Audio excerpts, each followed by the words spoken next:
Le Conseil ordinaire des ministres s'est tenu ce matin sous la présidence du chef de l'État Idriss Déby Itno. Tout de suite, sans commentaire, le compte-rendu du dit Conseil avec le ministre de l'Information et de la Communication, porte-parole du gouvernement, Hassan Sila Bakari. Compte-rendu des conseils des ministres. Le Conseil des ministres s'est réuni ce jeudi 8 novembre 2012 sous la présidence de son Excellence Idriss Déby Itno, président de la République, chef de l'État. Le Conseil a adopté 2 projets de loi et un projet de décret et a suivi une communication. Au titre de communication, le Premier ministre, chef du gouvernement, a présenté au nom de l'ensemble du membre du gouvernement sa reconnaissance à Dieu le Tout-Puissant d'avoir protégé les chefs de l'État et la délégation qui l'accompagne lors de l'atterrissage raté de l'avion présidentiel à Kalaït. Pour le chef du gouvernement, il n'y a meilleur décret que celui de Dieu. En clair, la mission du chef de l'État à la tête de la nation doit se poursuivre avec la bénédiction divine. En retour, le président de la République, chef de l'État, s'est dit très touché par la marque de sympathie et l'élan patriotique des Tchadiens à son endroit. Les messages de soutien, de solidarité et de compassion que mes compatriotes ont adressés à mon égard ont été très réconfortants pour moi. En retour, qu'ils reçoivent toute ma gratitude et je continuerai à servir mon pays, la nation tchadienne, avec dévouement et passion pour le bien-être du peuple tchadien, devait affirmer le chef de l'État avant d'instruire le gouvernement à faire aboutir l'enquête sur les causes de l'accident et la rendre publique. Le président de la République a rappelé que c'est le 7e cas en 5 ans. Il est inconcevable de continuer à perdre les investissements pareils.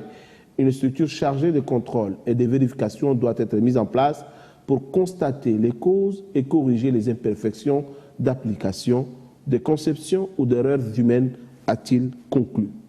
Au titre du ministère du Plan, de l'Économie et de la Coopération internationale, le Conseil a examiné et a adopté un projet de loi autorisant le président de la République à ratifier l'accord de crédit pour le financement du projet d'urgence d'appui à la production agricole au Tchad, PAPAD, d'un montant de 17 milliards de francs CFA.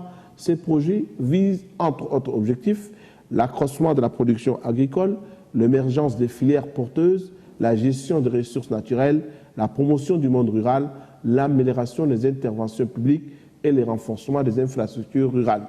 Il couvre 5 régions, à savoir le Darsila, le Guéra, le Salamat, le Mandoul et les Moyens Chari. Pour le chef de l'État, ce projet correspond aux besoins réels de nos populations avec des résultats attendus quantifiables. Il a instruit le ministère de l'Agriculture de s'approprier ces projets et de faire le bon choix des ressources humaines devant les mener à bon port. Le Conseil a insisté sur une large communication de ces projets en impliquant tous les acteurs des régions précitées. Au titre du ministère de la Justice, de l'assainissement public et de la promotion de la bonne gouvernance, le Conseil a examiné et adopté un projet de loi portant code de protection de l'enfant. Ce projet est le premier du genre d'une série de réformes textuelles qui viendront moderniser notre législation. Le Code de protection de l'enfant répond à une double nécessité. La première, c'est l'harmonisation des législations avec les instruments juridiques internationaux ratifiés par notre pays, tels la Convention relative aux droits de l'enfant et la Charte africaine des droits et du bien-être de l'enfant. La deuxième, c'est l'amélioration et le renforcement du cadre légal institutionnel de la République du Tchad en vue de renforcer les droits et les protections de l'enfant.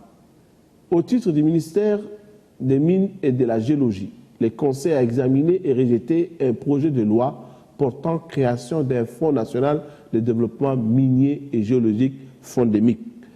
Au titre du ministère du Tourisme et de l'Artisanat, le Conseil a examiné et adopté un projet de décret fixant les modalités d'organisation et de fonctionnement de l'Agence nationale de développement de l'artisanat.